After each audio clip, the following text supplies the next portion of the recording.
My name is Anthony Stalker, and I'm the university coordinator at SUSE.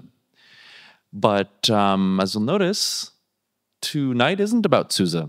It's about openSUSE, and neither of the speakers, who will, I'm sure, be able to present themselves better than I can, neither of them are SUSE employees. And so that's pretty interesting. We used our slot to have people from other organizations speak. And I think that what we'll demonstrate, or what they will demonstrate, is the power of community in developing open source software. Now, many organizations, when they speak about community, they don't actually mean community. They just mean their customers, right? You'll see that as a buzzword that has been kind of stolen from open source. But yeah, this is how software is developed in a kind of a community model, and some of the tooling that enables that, and the processes that enable that. And I won't talk any more about this. I'll hand word over to Sarah Krisch. Then, yes, welcome to our presentation, VNet and myself.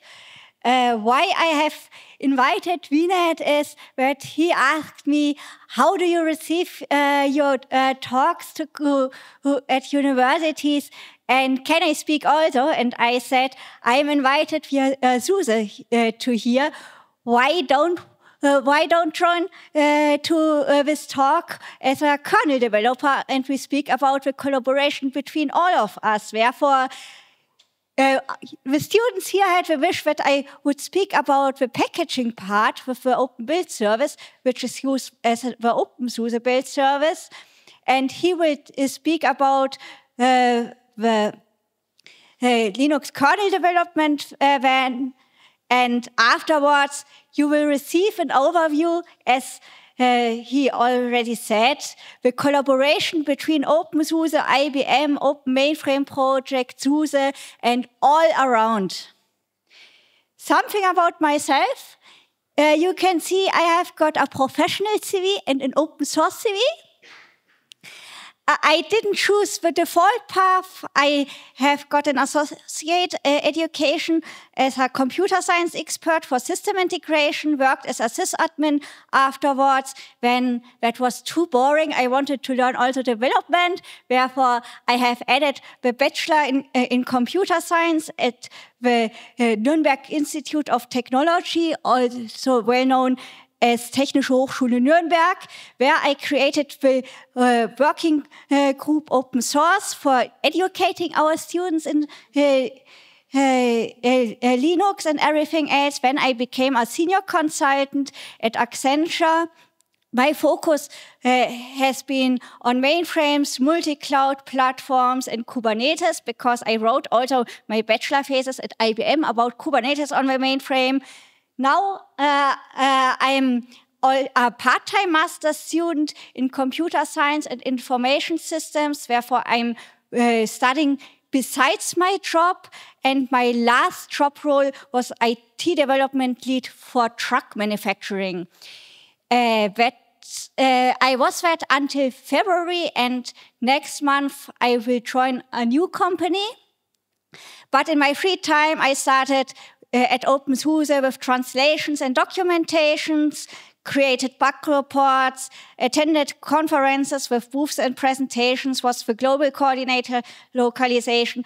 Then I said, I want to create an infrastructure team at openSUSE, created the Heroes team, and I was 2 years in the openSUSE board, and afterwards I joined the release engineering team, became the team lead of openSUSE C systems, therefore the relation to IBM also.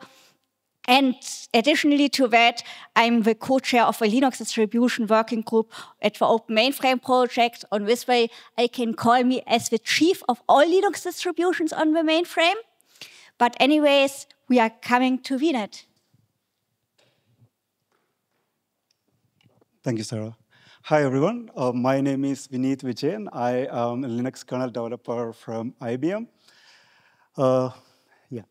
So other than whatever is written here, I'm an openSUSE enthusiast. lately, one of those guys who drive to Nuremberg just to be on the conference and collect these things. I'm always there in Nuremberg for the SUSE and openSUSE conference. I met few of the SUSE guys there. I met Sarah there, I remember. I work in IBM, IBM in Böblingen, Stuttgart. It's in the southern part of Germany. It's called Böblingen Lab. It's the home turf for Linux on C. That means that's where the crazy idea of porting Linux on mainframe was originated. And that's where it was done. So I'm proud to be in that lab, and yes. So back to you, Sarah. I'll get back to those stories later.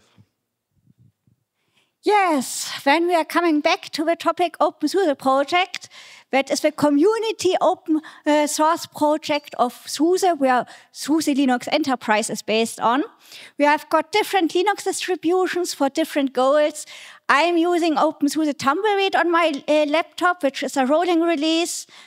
We have got Leap and other Linux distributions. We have got also many sub-projects for Open Build Service, OpenQA for testing, YAS, which is our installation tool integrated in our Linux distributions, and we have got more than 400 contributors. Our main Linux distributions are Leap and Tumbleweed. Leap is our stable release with yearly releases. The latest release version is 15.5, and it's the same foundation as SUSE Linux Enterprise because we are sharing our binaries now together. The single difference to SUSE Linux Enterprise with their equal service packs is that you can receive a support license for getting the support, but the rest, all the packages are the same. The kernel packages and all the foundation packages are coming from SUSE, and the community is bringing the latest applications and everything else into it. From my point of view, it is also useful for servers and Linux beginners. That was also my first Linux distribution. But now I'm using openSUSE Tumbleweed, which is our rolling release, and we have got close to daily releases. It is also the foundation for development of other distributions, containerization with openSUSE Micro OS as an example, minimal operating systems, and more. And yes, it is also used for container images, and our target group are the developers. You should also know a little bit about the background of our community and what you can do there, I think so. We have got the openSUSE board, which is doing the conflict management and some decision making. We have got the openSUSE release engineering team for technical decisions and announcements. Luboš is our leaf release manager, as an example, for x86. I am there for S390X. And yes, our release managers have got also additional program manager tasks a little bit. We have got translators, what was my beginner position. We have got package maintainers which are getting the software from upstream and providing it as updates. We have got the upstream developers. If you are contributing upstream, you can contribute also to different Linux distributions and become a member of different Linux distributions. I know people who are openSUSE member and Fedora member, or openSUSE member and Ubuntu member. You can combine it there. And we have got also QA engineers for automated tasks. If we are going into our open build service, how you can contribute there, I have added the individual contributor on the right side who wants to add something to our package. And he has got his home repository and wants to contribute to a development repository where the package maintainer is responsible for reviewing. Therefore, the package maintainer is looking, can I accept it? It's all green and succeeded when he can accept it and send it to the factory. Before that, there are test stages. So we have got an integrated CI/CD pipeline, which is checking the compatibility with other packages. Therefore, I have got also the other package maintainer on the other side, who is responsible for the development repository of his packages. And then the release manager is looking, is all green, can all work together, and then the ISO image for x86 as an example can be built based on it. But we have got also the other architectures, ARM, ARMX, is 64, S390X, PowerPC, Little Endian, and RISC-V. There are different, yes? So you have PowerPC, Little Endian. What about the original architecture, which was Big Endian? Is that no longer supported? It's like /11 should be supported for the original PowerPC Big Endian architecture, no?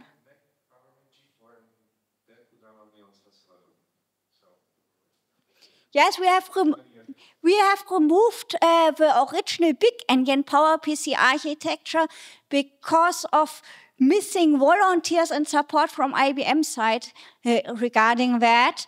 And yes, PowerPC Little Endian is working fine in our build system, and we can build our packages for that.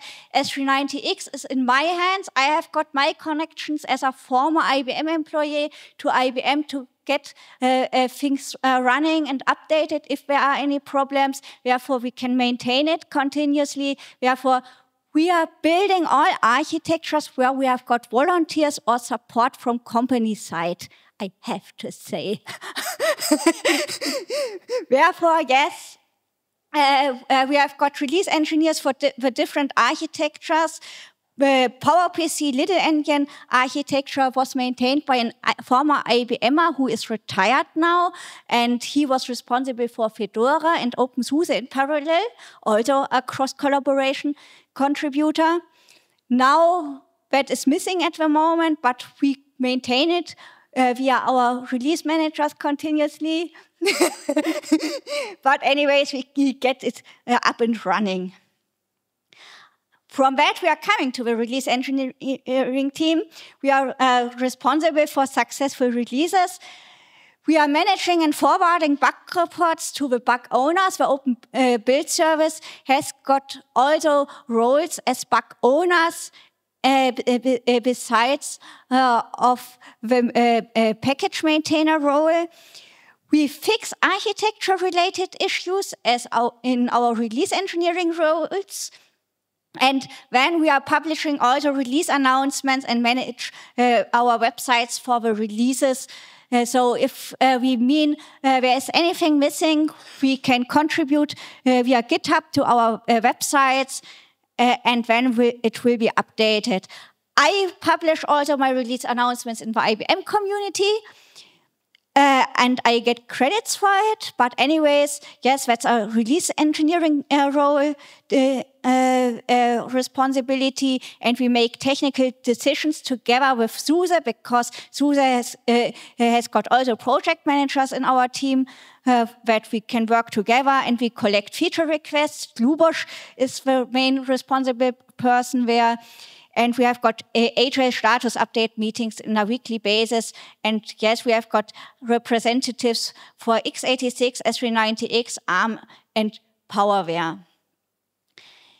The Open Build Service is an open source software for building ISO images, packages, and container images. Yes, you read correctly, RPMs and depths.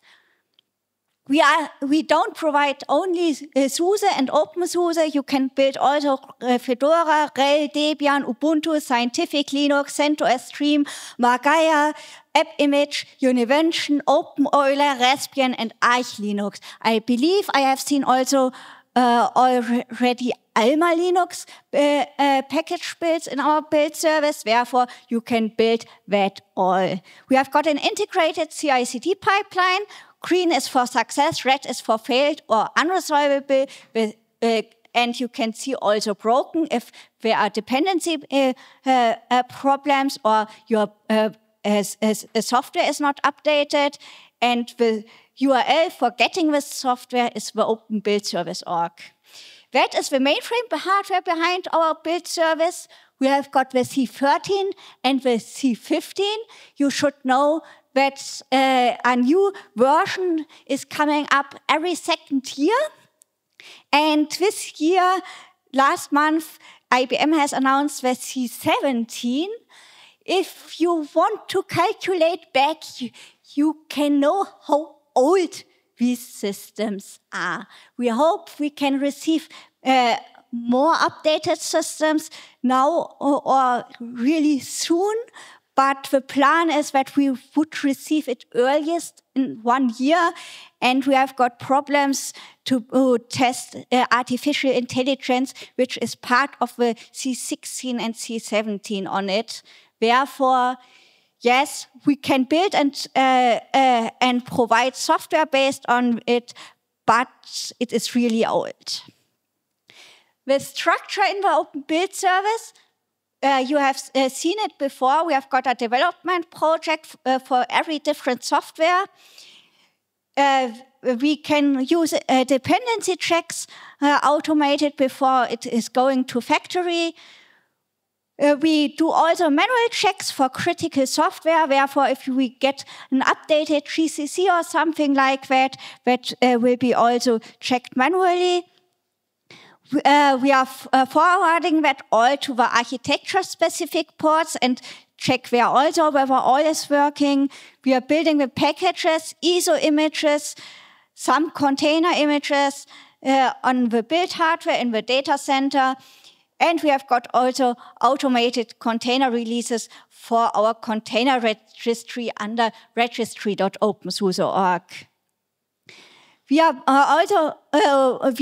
only allowed to publish or release our releases with the software if we are passing our OpenQA tests under openqa.opensuse.org.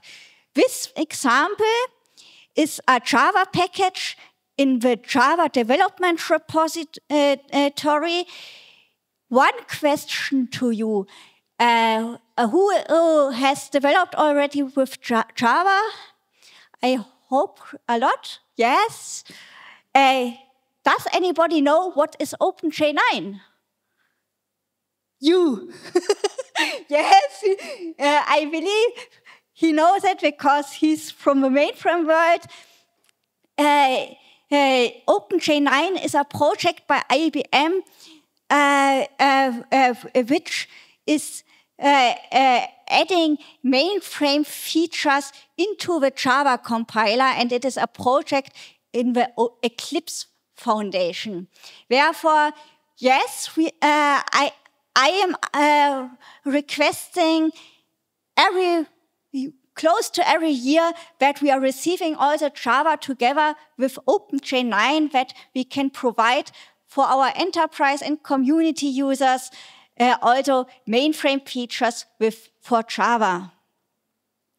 From that, we are coming also to the topic versioning and everything else.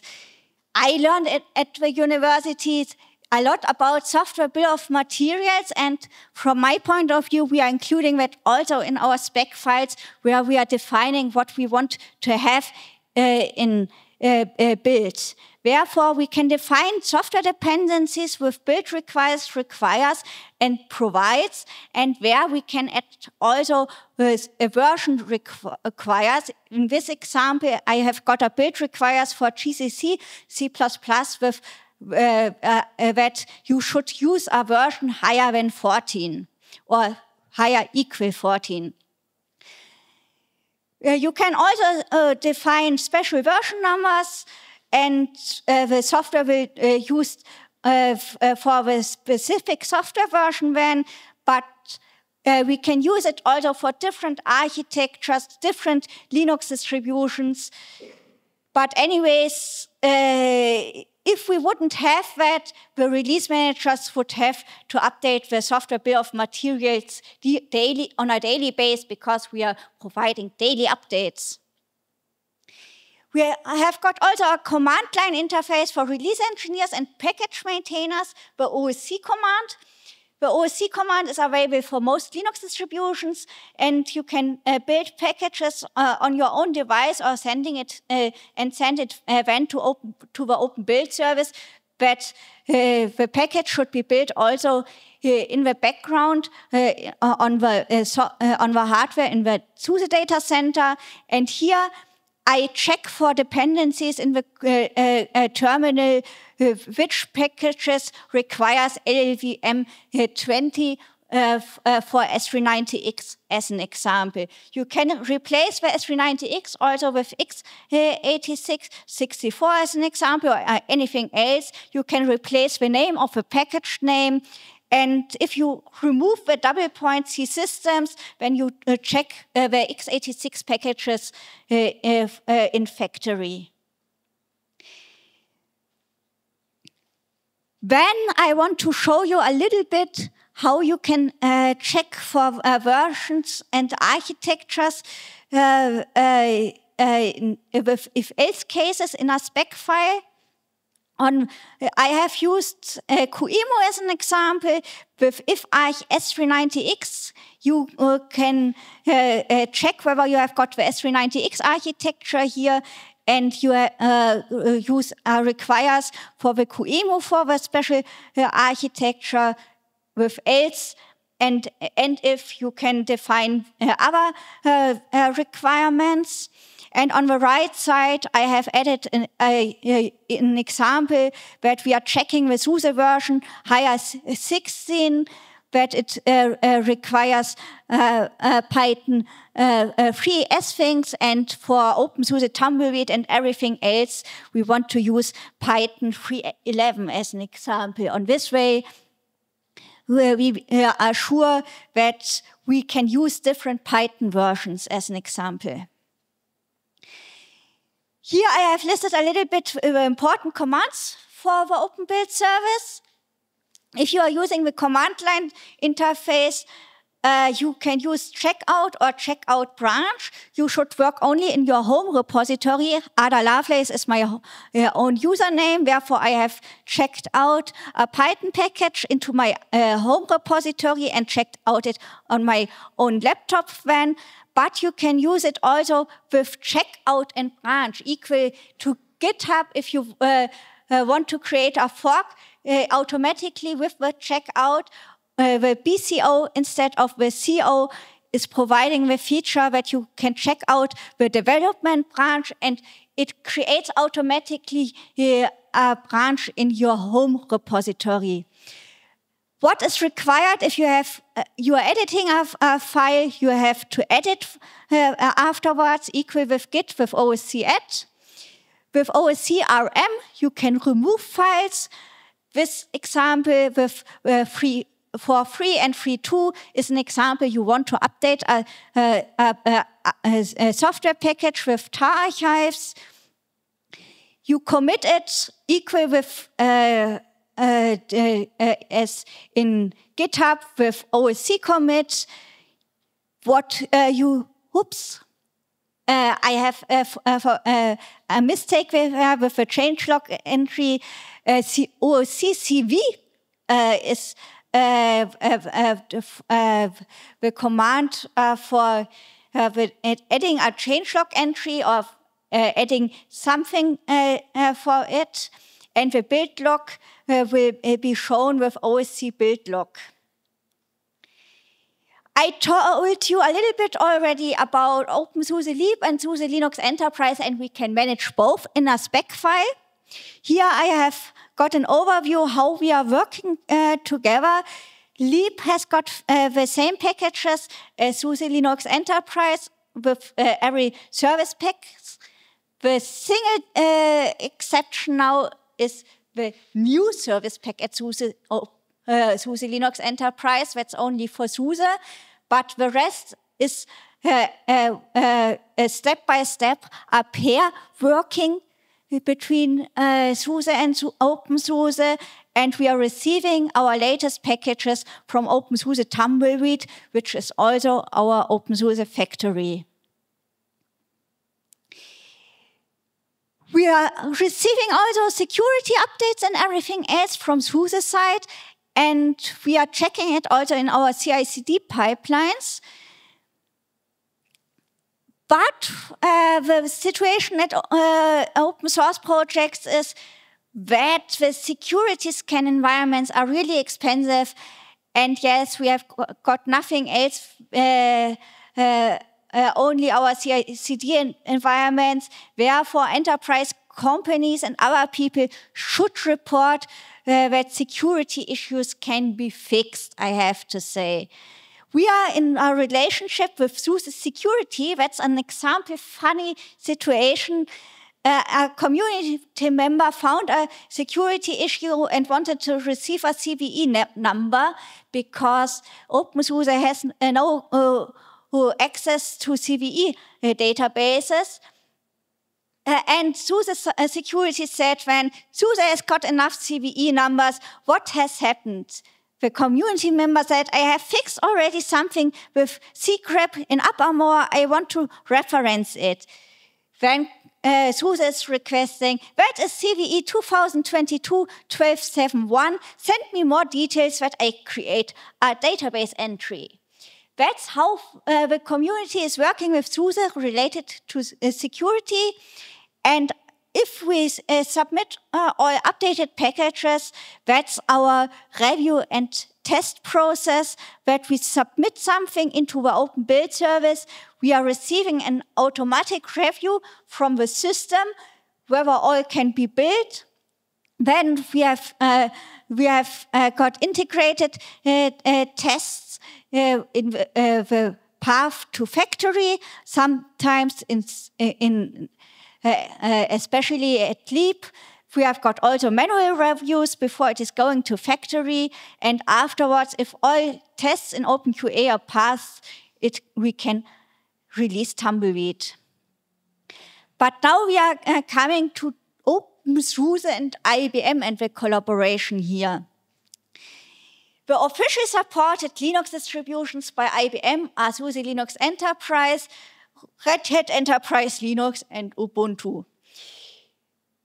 We are receiving unofficial support for community Linux distributions. openSUSE is one of them, but we can get fixes for Linux kernel, compilers, frameworks, and networks, because there are special features for IBM C hardware, and IBM has got the developers for that.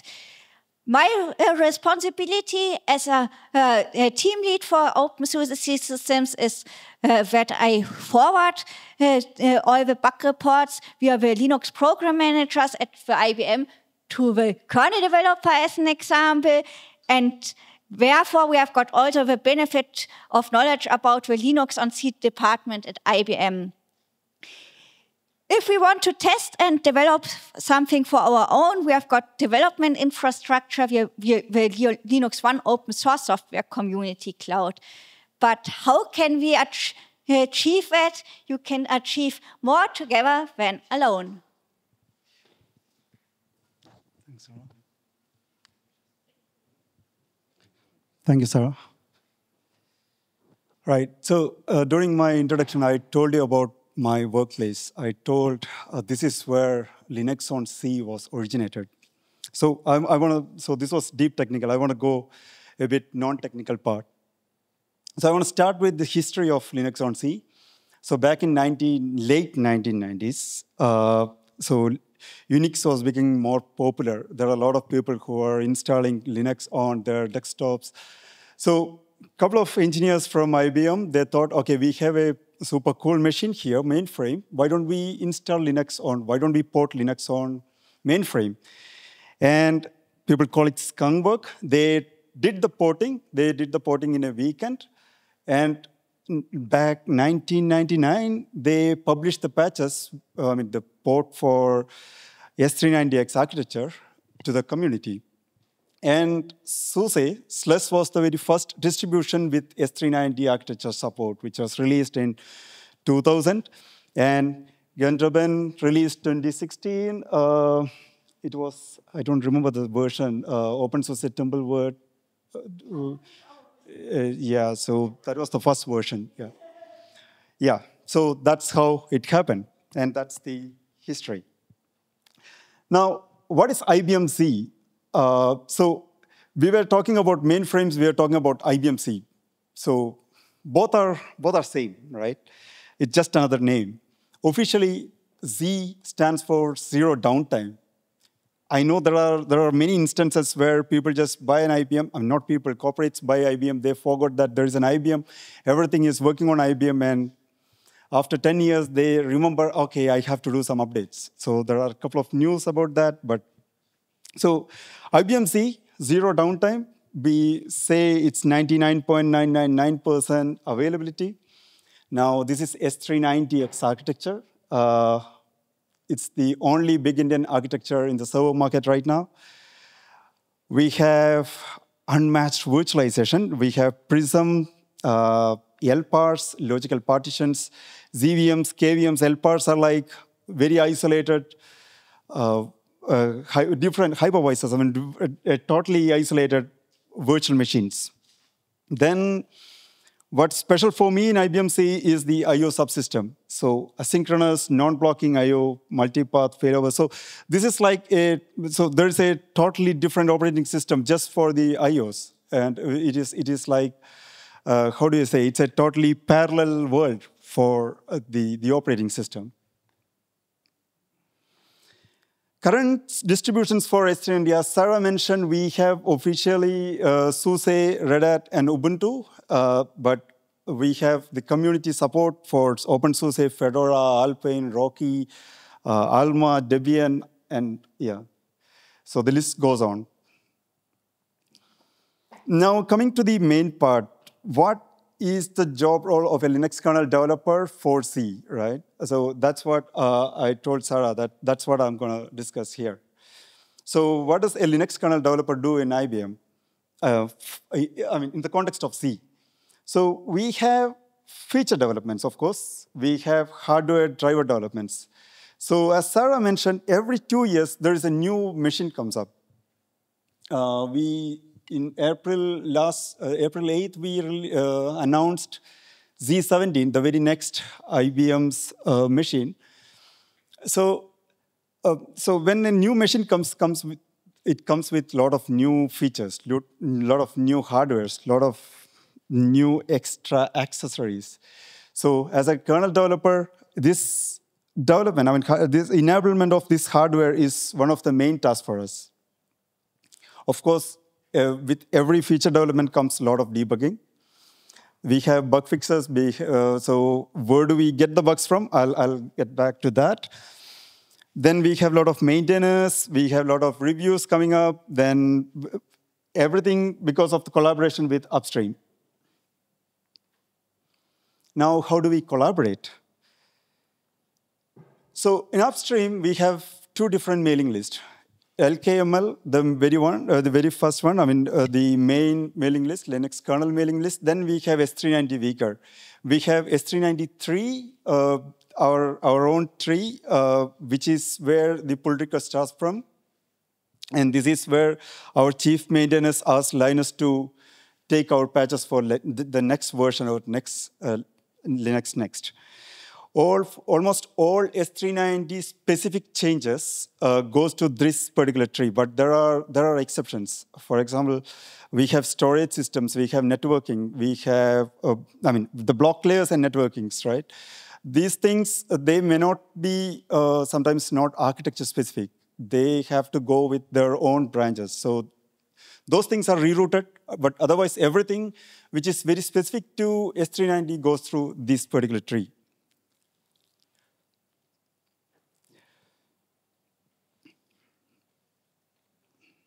Yeah. Now, that's how we work with upstream. Now, what about how do we collaborate with distributions? I'm going to talk about SUSE or openSUSE here, right? So openSUSE or SUSE get the patches, or let's say the latest example, SLES 15 SP6 is based on 6.4 kernel, 6.4 kernel.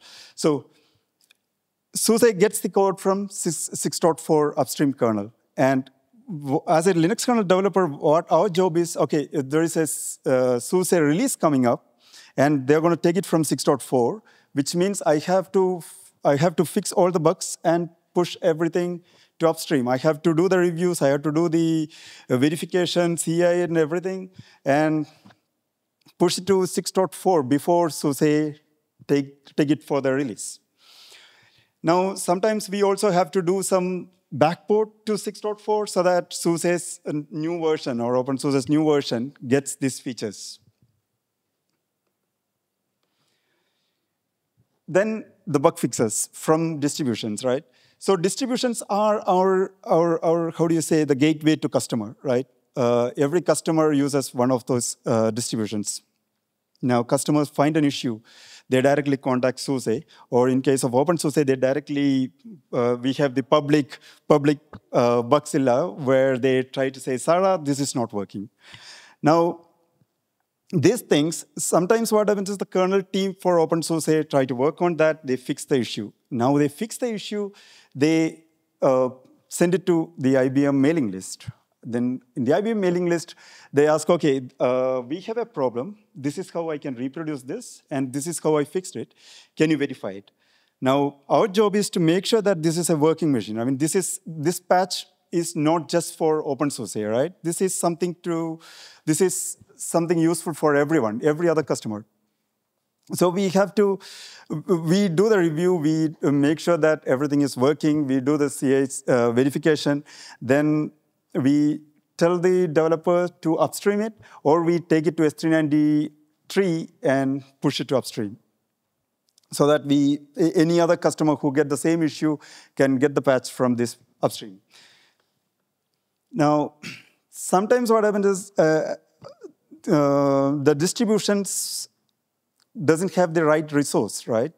Which means there are customers who use very old C systems. So when there's an old system, okay, I've got a C13 and I'm doing all this, I'm working on various wrappers, and this is how I'm facing a problem. Now, this is a system-specific issue.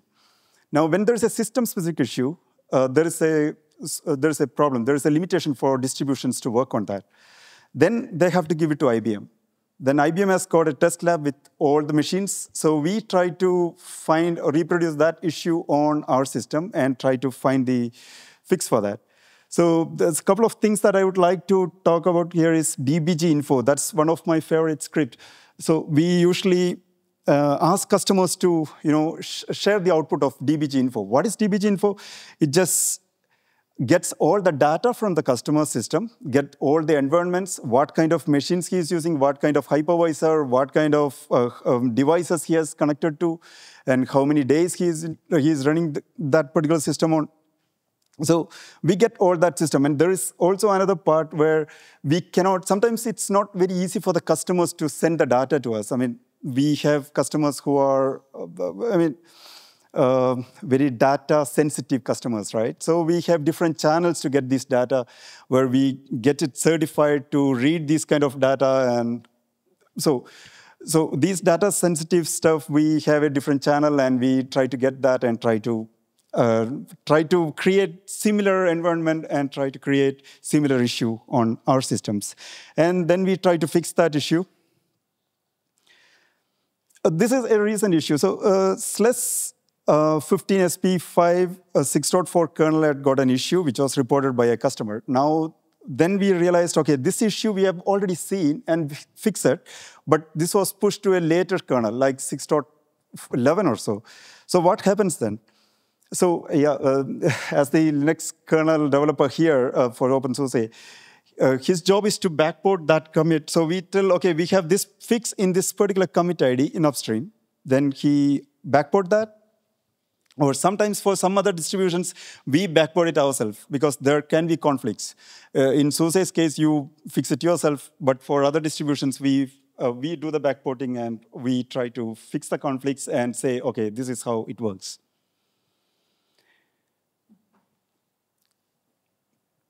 Now, bug fixes can also come from internal IBM CI, right? So we have a CI/CD pipeline which is running continuously, and it monitors different branches.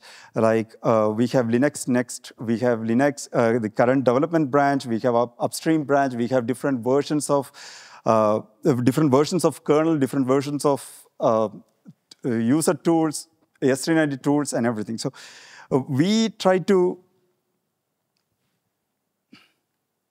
so we get this bug fixes from, these kind of issues from either openSUSE's public Bugzilla or distributions Bugzilla or from internal Bugzilla ID. I just want to give a small example of what kind of bug fixes I'm talking about, right? So this was one of the recent issues that we faced a few weeks back. This was on S390 Linux Next. So this is just so what happens is CI complained that every time I boot the system, my logged up gives me a splat like this. This looks really funny. I mean, it's really nice in black and green, like metrics. So it's kind of out of nowhere, right? I mean, then we realized, okay, this is an invalid wait context issue, and this is on a console subchannel key. So when we see this kind of splats, what we try to see is whether there was a recent change that went to Linux Next. Now, this is on a console driver. We haven't touched console driver for months, so I don't think anything, and this is reported only on Linux Next. That means there is something to do with logged up. Anybody knows logged up here? Okay, logged up is a debugging tool which is inbuilt with kernel. You can enable that with kernel configs. So what logged up does is, logged up try to check your lock usages on your drivers or features, then try to say, okay, if you try to run this code multiple times, you may end up in a deadlock. So it's usually seen on debug code, right? Now, logged up gives us these kind of warnings.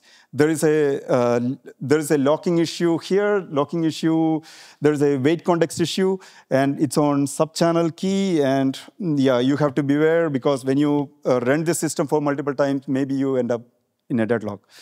So, and it also gives us a call trace. So we try to look at the code, we try to see where this particular logged up originated from, which driver it came from. Now, in this particular scenario, this is not because of a kernel's driver issue. This is something to do with logged ups change, because this is only on Linux Next. In the current development or current upstream branch, this issue is not reported. Then we see, okay, what is the actual issue? Then we see, okay, there is a problem. There is a new patch in the kernel where it enables prove nested lock for all the kernel, right?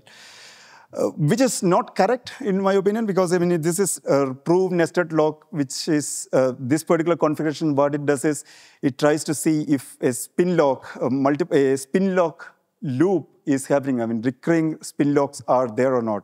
This is something very specific to preempt RT, but S390 architecture doesn't have preempt RT support. So for us, it's not a big deal. But anyway, this patch went in on Linux Next, so we somehow have to fix it. And our code, the reported issue on CCW device wait idle, this driver is it's an IO system driver, and it has to be like this because there are many reasons why we implemented it this way. And we know we are in a lock, and it goes to an interrupt context, and there is another log. So this is what it is complaining about. Now, how do we fix it? There are two ways to fix this kind of issue. One is tell the maintainer or tell upstream that you are not supposed to do this kind of changes on logged up.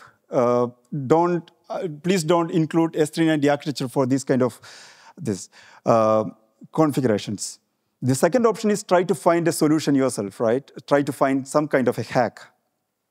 So we did both. So what we did is we find a solution. Logged up has got one scenario. So how logged up work is every time it finds a lock acquire or lock release, it tries to write a graph.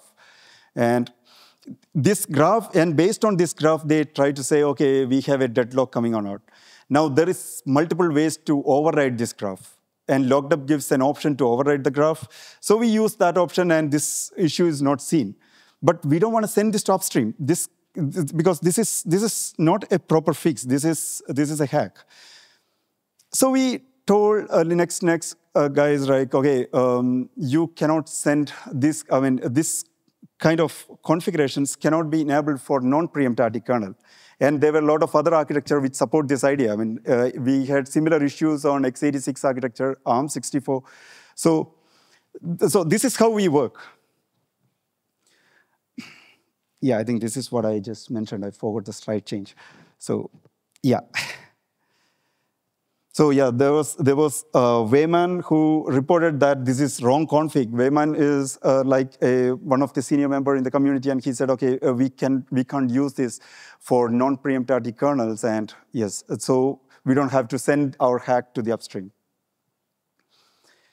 Now, it's not just bug fixes that we get from distributions. Sometimes customers ask us for feature requests as well. I mean, through openSUSE or SUSE or RHEL or Ubuntu, there are customers who want different new features or to be ported on S390. Now, we also get internal, feature requests from internal IBM management sometimes.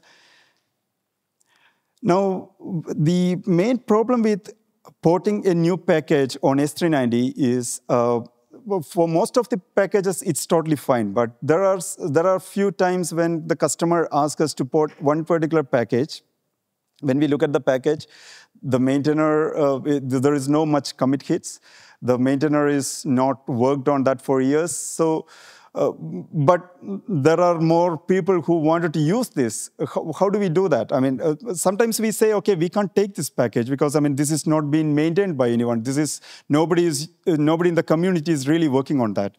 But if the customers insist, and if there are a lot of people who request for this, then IBM do a fork on that, and we try to maintain it ourselves. There are a couple of examples that I know where we used the fork, and IBM started maintaining that kind of packages. And they ported to S390, and we maintain it ourselves.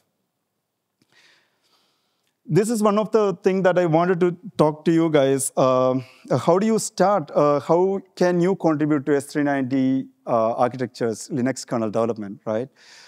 You can always use a QEMU. You don't need to buy a mainframe now. So you can always use a QEMU, right? And if you find any silly, I mean, it can be anything. You just try to send it to this mailing list. Just say, okay, I found this issue, and I'm not sure if this is right, but this is how I can fix it. And you send it to this particular mailing list. Now, if it is for one particular subsystem, you try to add the maintainer of that subsystem. You can use this get maintainer script from, I think it's in the script directory of Linux. What it does is it just parses the maintainers.md file, and it gives you a name. You can add that name and this mailing list and send it. Someone from the mailing list will obviously reply to you. See, the reason why I'm telling you this is a few years back, I tried to port Linux on PPC 405 softcore on it's a Vertex 5 FPGA. So everything worked. It started booting, but just before BusyBox, it just stops there, and nobody knows why. So we from the company, inside the company, we talked with everyone. Nobody knows the reason. We tried to check the datasheet. We just sent a really idiotic mail to the mailing list. And there were really a lot of people who started giving us advices. Okay, why don't you try that? Why don't you try it? Then, end of the day, we got someone from Xilinx. I mean, Vertex FPGA was from Xilinx, and a Xilinx engineer said, "Okay, you are not supposed to port kernel on this because the cache of that particular softcore is still it's broken and it doesn't work anymore." So you will obviously get the answer from mailing list. So I would say you start utilize the mailing list. Yeah, back to you, Sarah. So Yes, when we are coming closer to the end, but firstly, before we close the session, I spoke already about cross-collaboration between Linux distributions, and that's how we are working there, what I have established there. Firstly, I told you already about the Linux One open source software community cloud, where I am working on it, that I can receive access to a mainframe in my private time. IBM is sponsoring a Linux One system with VMs in the US, in the Marist College. You can see that with Marist Edu. And the first possibility is that you're receiving one VM for 120 days for a single open source contributor, and you can receive /rel or Ubuntu on it. But there's also the possibility with the Linux One open source software community cloud that you can receive long-term access for open source projects. That's how we are working at openSUSE. We have got 7 VMs available for my team, and we are 5 people at the moment, but we are using these VMs also for hackathons and everything else, for educating other people who wants to join us. And with that, we have got our systems available for a longer time without any end, and we can upgrade also / to openSUSE for us. This Linux One open source software community cloud is provided via the Open Mainframe project by IBM, and the Open Mainframe project is a project by the Linux Foundation founded in 2015. The focal point is the development and the usage of Linux and open source in a mainframe computing environment. And yes, with that, the goal is something to provide an open source hardware project or software for open source related to the mainframe. We have got different working groups. The COBOL working group, if you are interested for COBOL. I know there is also a mainframe course available at this university. This working group has created a free COBOL programming course via the Open Mainframe project. Then we have got the modernization working group, which is responsible for modernization topics. I have joined via the Linux distribution working group there because Linux is also a modernization topic for the modernization working group. And I created this Linux distribution working group with all these Linux distributions. In the first step, openSUSE, Fedora, and Debian said we want to collaborate together, and everybody should be handled on the same way. Then we have received the support from SUSE side as a sponsorship. When Red Hat and Ubuntu have agreed we want to join also. After my FOSDEM presentation, Rocky Linux and Alma Linux have joined, and with that we have created a bigger working group with Linux distributions, and we are open for others who wants to join us. Oops, I have kept Accenture there inside, sorry. You see, I have reused these slides at the end. The founders and co-chairs are I, as an openSUSE member, and Elizabeth Joseph from IBM. She is the head of Open Source Program Office, and we have got one representative for every Linux distribution. Our goal is to create a place to collaborate across Linux distributions via our Open Mainframe project mailing list, wiki, and chat. We are mostly active on our mailing list and in our monthly meetings, I have to say. And we want to provide a space for distributions to request for help on their port. Therefore, you have heard already about how it is working within IBM and together with a single Linux distribution. If I have got a problem, I don't reach out directly to IBM mostly. I think about perhaps another Linux distribution has got already a patch or something like that. I don't understand how our Linux distributions are configuring these special S390 tools as an example. Perhaps there is a solution. I requested at the mainframe, Open Mainframe project mailing list, and Fedora is saying, you can create an additional patch, keep this old software away, and use the modern one, which is maintained by IBM as an example. And on this way, we have got a good exchange between Linux distributions, and we have got a third goal: ensure any and all infrastructure required is available for supporting the ports. We don't do that only for Linux distributions, we provide it also for upstream projects now. Our collaborative process, we have got our problem discussions on the mailing lists. We are reducing issues on this way. We reproduce it also in our open build service as an example. You have seen you can use it also for other Linux distributions. We are forwarding issues and ideas for improvements to IBM via the distinguished engineer, and we have got monthly meetings with every second week on Tuesday for reviewing and discussing that all. On this way, collaboration is a benefit, unimportant whether with IBM or with other Linux distributions. Upstream contributions should be available for all.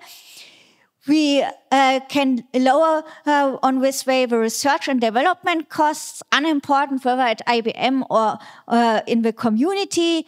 We have got the same solutions for all Linux distributions on this way. We share our knowledge between communities. We increase the innovation with diverse community ideas and accelerate on this way also the Linux development for S390X. Oops. Yes. The reasons for such forwarding is also that there are many open source projects everywhere. You can receive also new projects, and IBM does not know all Linux integrated software. In openSUSE Tumbleweed as a rolling release, we can receive weekly, monthly, sometimes also daily new software into our Linux distributions. And if I have got the opinion that would be useful for the mainframe, I can bring it up and say, IBM, how about porting it to the mainframe? Should we support you to bring it to the mainframe? The special use case is that, as an example. And on this way, IBM is receiving also ideas from the community side, and the IBM maintainers have got only their base projects in mind in the first step, which are called strategic open source projects. Therefore, GCC, kernel, and everything else are maintained. But if you want to receive a new open source project from Apache Foundation or something like that, then you should reach out that they can find a maintainer inside of IBM for that in the future. We as Linux distribution maintainers know our requirements, and on this way we bring also IBM and upstream projects together because the connection is missing. Yes, and the final slide. We are coming to the end. The conclusion is the Open Build Service is a really useful tool for release management in my case. Luboš can agree with it. On this way, packaging and release management can be automated via our CI/CD pipelines. We have got a good collaboration between distributions and IBM, and that is also important to keep all up. And yes, we collaborate inside and outside, inclusive upstream. And that's also the goal of my Linux distribution working group, that we integrate also upstream projects and are open for feedback from the outside. Therefore, you all can reach also out to us. Are any questions available? So you mentioned that the Z architecture is the only big Indian industrial machine, in wide usage out there. Do you face the big versus little endian issues a lot? Of course, yes. So, yeah, so there are times when we face issues, especially in the community. There's some package which is breaking only on big endian, and there are not many people who want to fix that because, I mean, the IBM has got very niche market, and the customer base is totally different compared to other consumer electronics devices, right? Now, yes, IBM, we have the, so we try to fix it ourselves. We find that kind of issues very often, and we fix it ourselves. But there is also a big community, especially from distributions. I remember one of the related issue that you shared to me from openSUSE Bugzilla, which was fixed by openSUSE kernel engineer. So yes, to answer your question, yes, we face issues like that sometimes. It's not a straightforward thing. Okay, if there is a problem and if it is something very specific to S390 architecture, yeah, there's a 50% chance that it's because of the endianness. You will get only one person. Just one follow-up. So how do you then work with the package owners or the open source maintainers to accept it back? And do they actually accept these kind of fixes? Should I pass this now? Yeah. That's a topic for me because I'm the release engineer for S390X.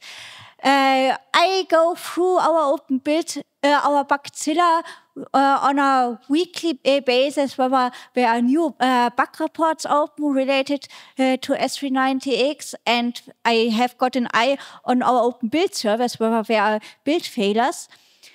I take a look into our new bug reports. Sometimes SUSE is also active. I can point here to the kernel developer at SUSE, and they have got open discussions, which can be really interesting. What I have shown him, with SUSE can fix it sometimes for their own. If I can see there are no problems with the discussions, I let them. If anything is not working and we need support, I take a look who is responsible for the special software package in open build service. We have got the bug owners, we have got the package maintainers and everything else. So I add in the Bugzilla the special package maintainers.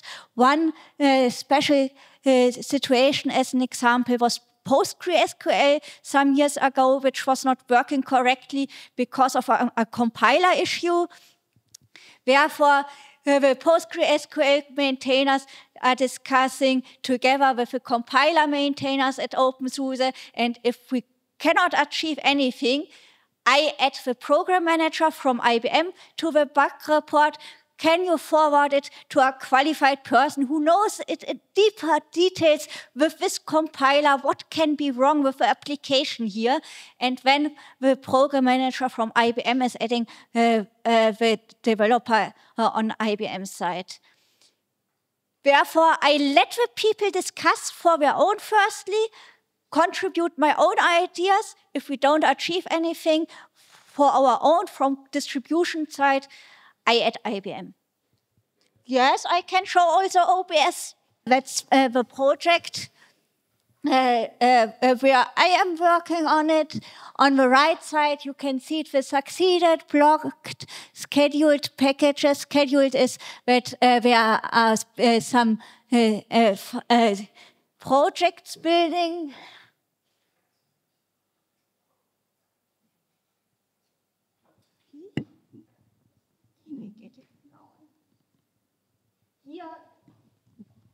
Under standard are the real project package lists. 15,647 packages are succeeding, 245 packages are failed, and 531 are unresolved. The reason is there are many Python packages at the moment for AI and machine learning. What I want to keep as supported IBM packages inside of it, but the tests are failing because of integrated and other topics which are on my working list.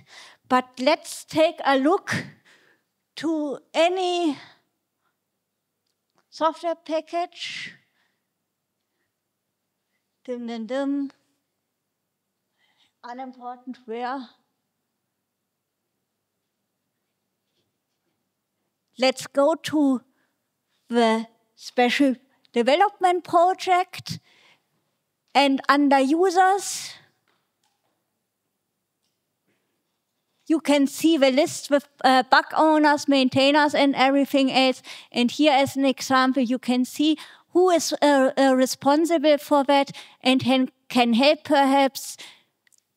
There are some SUSE people, but in my case, I would add as an example Duncan or John if there is any problem, or the last one.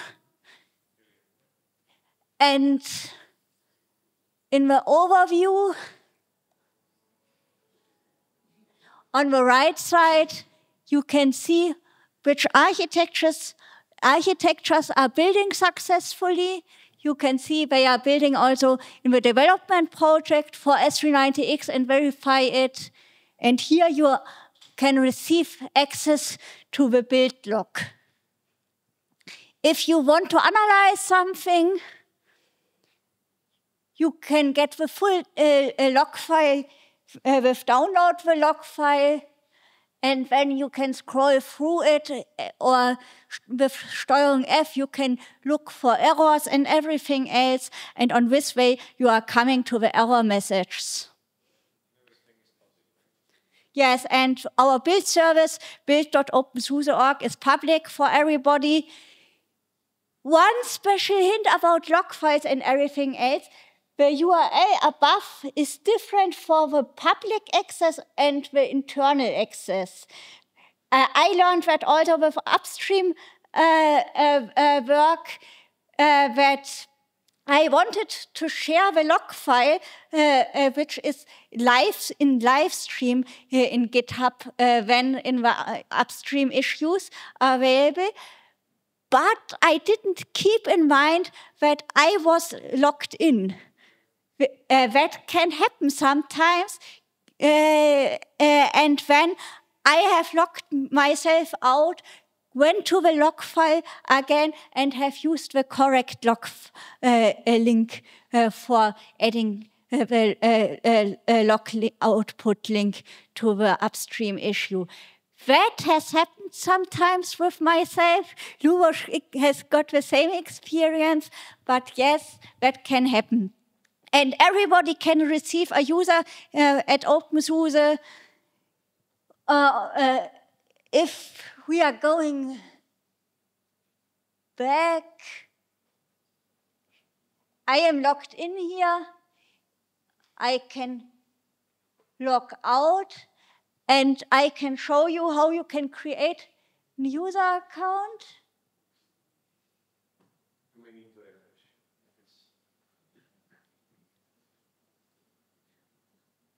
Yay. Here we have got sign up. If we are going to sign up, you can create a new user account. That's in German at the moment, but that would be in English, I would expect, so for in your case. Therefore, you can create your openSUSE account that you can use our openSUSE infrastructure.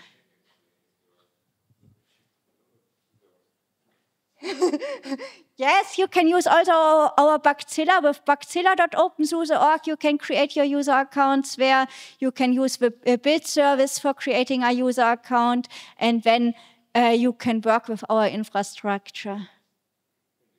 English, yes, you have got it in English.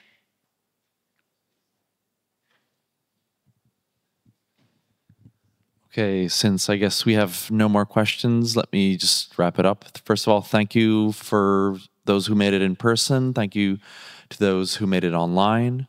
This is a part of the podcast, right, where I'm going to have plugs, right? And, I'm paid by SUSE, so I have to plug some SUSE stuff. But it's cool. Like if you've made it here, you're interested in open source development, you're interested in weird architectures, there are even weirder So I'm actually the person who provided those photos. And I was the data center technician who plugged those big fridges in. And yeah, that was just a wild moment in my career to have 2 mainframes to take care of, and they're just, you know, there. And so you can do that at SUSE. And you can play around with the weirdest technology you can imagine. Now with those new IBM AI coprocessors, and they also have security coprocessors. This is a very complex system. You can be part of enabling that. If you're interested in AI, which lots of people apparently are, then you can enable those coprocessors either at IBM or at SUSE with SUSE AI. And that is pretty exciting. And since you're mostly students, there are opportunities for students as well. Lobush, who's more involved with the openSUSE project, would try to lure you to the Google Summer of Code program, which unfortunately has already closed like a week or 2 ago, but that doesn't matter because you can look for next year. Particularly, even if you're a second-year student in a bachelor's program, there will be things that you can work on if you read into it. If you go to 101.opensuse.org, you can go there and you can see a list of already created issues. But, yeah, 101.opensuse.org. Right.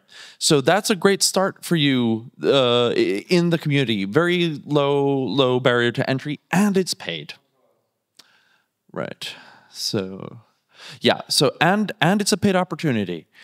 And it looks great on a CV. But we really care about people who care about the project. So we believe this could be a start of something. And we take seriously requests that have contemplated the issue. Yes, perfect.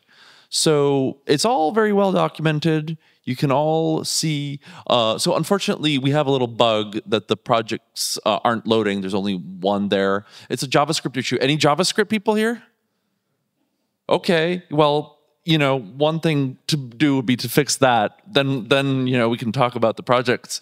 But you can see it in GitHub on the issues. So you can still see it in GitHub. This is supposed to show whatever is in GitHub, but we have a little JavaScript issue. So that's one thing. That's an openSUSE thing, right? Like SUSE is not involved in that. That's an openSUSE thing. It's a Google thing, again. But then this is a new thing. And I'm serious. If you want to work on mainframe enablement, if you want to work on all of this cool stuff, there is an opportunity for that now in the Czech Republic for all university students. And even maybe if you've paused your studies for whatever serious reason, you can work part-time at SUSE for, I think, a fair hourly wage. And you can work on this stuff under the supervision of, you know, experts like we have here, and contribute to the open source commons. So I think that's a great deal. We are now closing our first kind of spring batch, but we hope to have a fall batch. Please apply anyway, right? Yeah, and I hope to see you at interviews. I hope to see your CVs. And there is a possibility to work on this here in Prague. And I think that's really amazing. Great opportunity. It is a new program. We're trying to bring people who are interested, right? Like people in this room to SUSE. So that's just my pitch. I just had to say that. A project which is besides this openSUSE and Google Summer of Code at the moment. The Linux Foundation has got also a mentoring program, and the Open Mainframe project has got also projects regarding Linux running there.